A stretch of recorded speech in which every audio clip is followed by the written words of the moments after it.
కేటీఆర్ గారు మీకు హరీష్ రావుతో పొలిటికల్ ప్రమాదం గుర్తుపెట్టుకోరు.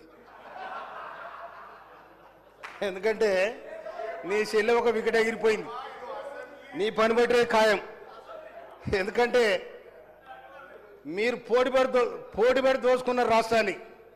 మీ అందరికంటే ఎక్కువ హరీష్ రావు దగ్గరనే పైసలు ఉన్నాయి, అందరికంటే ఎక్కువ హరీష్ రావు దగ్గరనే పైసలు ఉన్నాయి.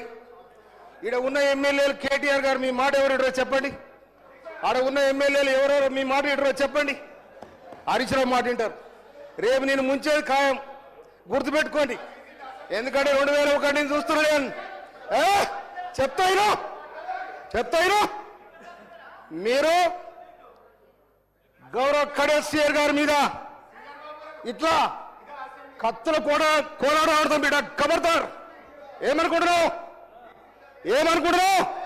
మా పరికత్తులు లేసేనుకో నీ గడికి ఏమైనా కడతామని చెప్తాం. మనం చెప్తున్నా ఎవరెవరు ఇస్తున్నారు.